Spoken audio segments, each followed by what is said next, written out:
Hello, Odd Job Doer here, and today's little adventure is we're gonna install a little protection here. So if you have a door like this that goes outside, and you see this dark kind of half moon shape kind of coming through here and light wood over here, this means this dark wood's probably been exposed to water.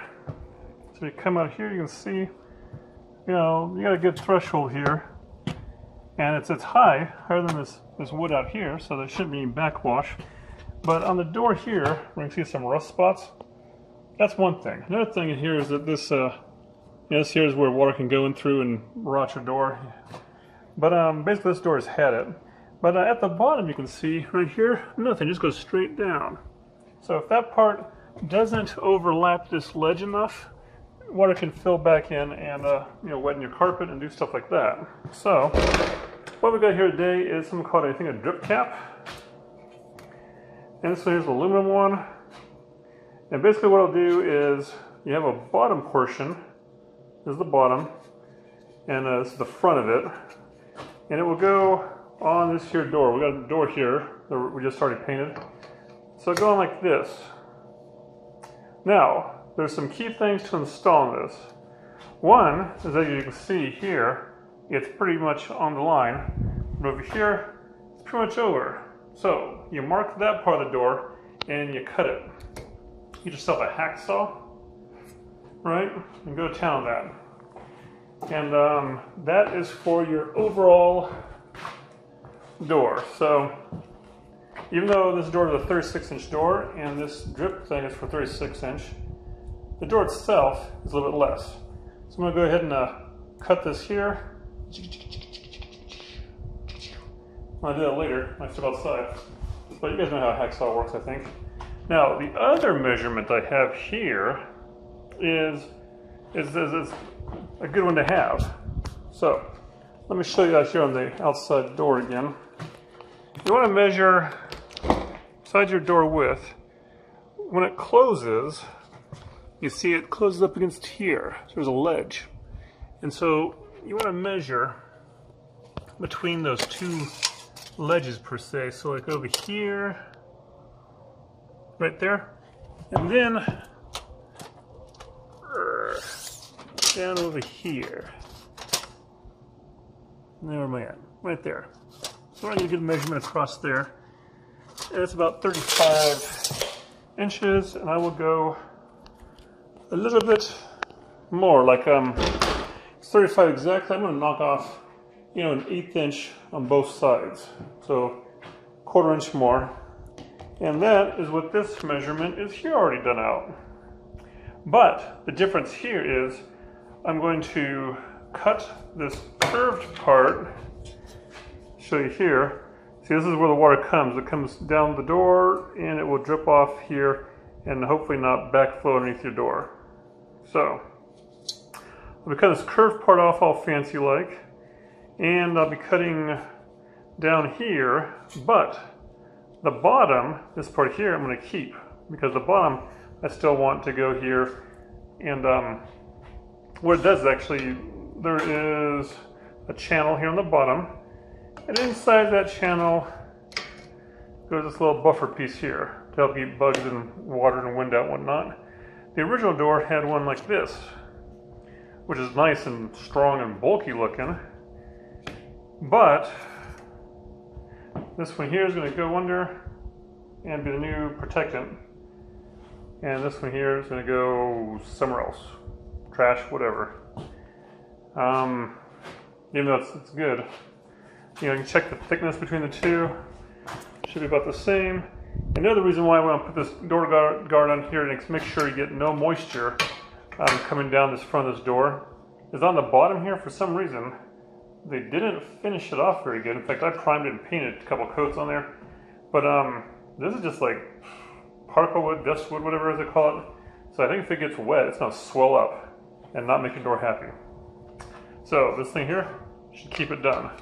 So step one, we got the measurements done, and I'll be hacksawing outside.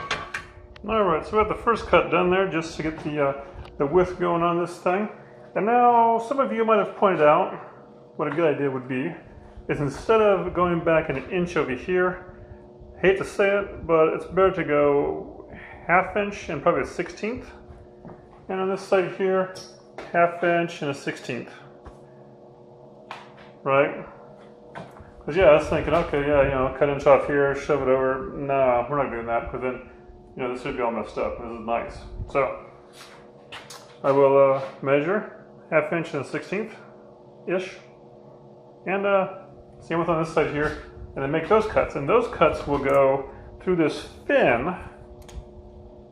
And oddly enough, along, okay, through the fin here, and along this here part where it's where it sticks out. I'm going to keep the other part of the aluminum on there. And you know what? I might even take a file to this thing and get these burrs off. A little sharp.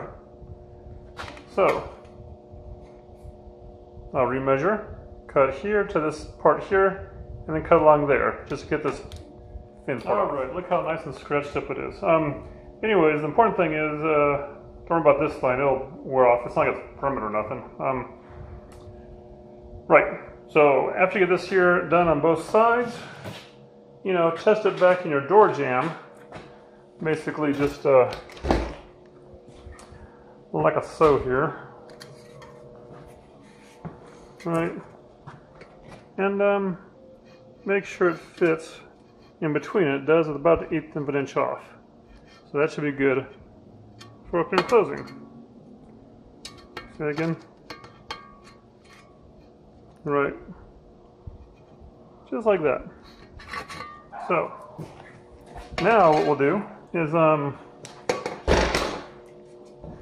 let's see, make sure you got this back on. And make sure when you're doing this layout and stuff work that you have the part of the door that's going to be facing the outside.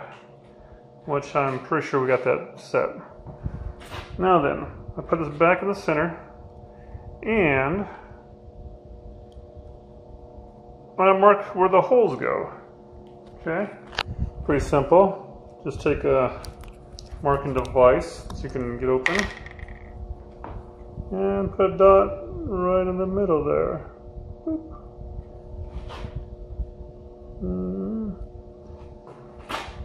And after this right here, we will use a drill suitable for the size of screw that you're working with to put some pilot holes in through this. Alright, so there's the screw there that came with the kit. Okay, and what we got here is a little drill bit. Nothing major here. Just you kind of, you know, estimate the length of the screw and line up your hole. And you don't want to drill all the way through, of course, but just enough to make sure the whole screws in there, fits in there and stuff.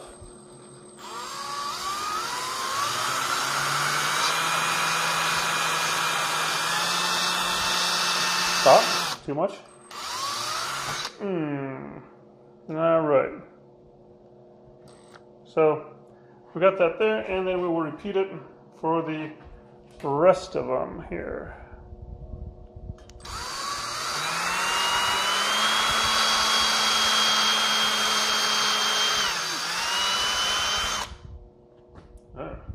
Alright, now that I got the holes done, a pro tip here is you take this thing here, your metal part, and what you're going to do here is flip it all over, so it's the back side. I'm going to run a bead of silicone caulking right across these holes here, and yeah, that should make it great. So let me get some silicone going. See what happens. Whoa, not that much necessarily. This here keeps any kind of water that's coming down, so it doesn't get through the holes, and it doesn't, you know, get past the door since there's not really a gasket here. All right, so we got that there. Done, and then set that aside. And that's kind of back down here. I'll smear this stuff here so it makes more sense, because that's too much. That's way too much. So, do something like this. Yeah, a little bit like that. Okay, that's good enough for that. And now we'll flip it over and lay it back down. Hopefully being able to line up the holes again. If you got one hole, you probably got them all. Right, now after that,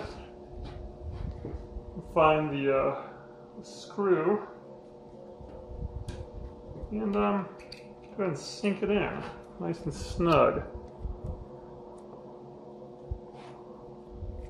Making sure you push this thing up so it doesn't slide out of place.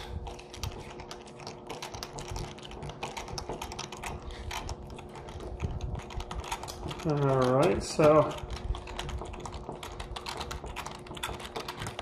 and snug it down nice and tight, and then just repeat for this one 4 more times. Okay, so you can see the screws are in now, and you want to take your napkin or towel, whatever you got here, to wipe off any of the extra silicone. If you get on your hands, you're going to get all slimy and stuff. Next we'll do is we'll deal with this thing here, the part that goes underneath it. And so what it does is it slides into this channel down here. And so we'll start over here at the edge and just simply, you know, hook it in like so and slide it all in. Now, when you get to the end of it there, maybe you can see there's a little bit of overhang. See that? So what you gotta do there is cut it off. And you can get, you know, a sharp blade or something like that. I just happen to have a pair of scissors here that I'm gonna mark the end per se, bring it out, and cut off about, what do we got, 1/4 inch or so. These scissors are great, they can cut through a lot of things. So don't need that anymore. Shove that back on there. That should be right in between the two sides over here. So then what we'll do is, you know, because this thing has a little slide to it, even though it didn't say in the manual, I'm going to take it back out a little bit, and in the bottom of it here, once again, I'll do a little blob of silicone.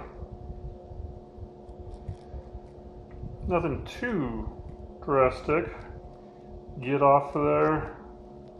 It's a plug. Okay, so there. So just gonna get some of this here, dot it across, and we'll slide it back in hopes that this will help keep this from falling out in the future. And yes, this could be a pretty big mess when you slide it back in. So have your little handy nap thing ready. And then we'll come back like so and feed it back in through the slot there. Trying to not get your silicone all rubbed off at the end.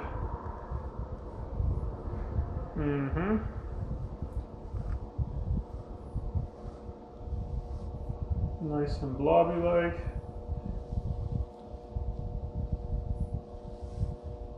And we'll get it to the other end. And then, what's the next step on this adventure? So back over here on this end, you can see now because when I was pushing this in, I kind of pulled it out this way, away from the frame, and so that didn't cause too much blobbing to blob. So that's there. Now just simply take my hand and kind of run it up here, pushing it to, you know, sink it down nice and good to its underbelly. And behold, the threshold is done. Threshold? This ain't a threshold. This is a drip catcher, right? So basically when the door's installed, water can run down here, hit this, not go behind it because of the silicone, and it will come off this and drip past the threshold part where it gets sucked back up underneath it. So that's basically it for this. Any questions, comments? Leave them down below. All right, and thanks for watching. Odd Job Doer, out. Oh, well, I am out for this job, but next I'll hang said door and, see what happens. Once again, thanks for watching.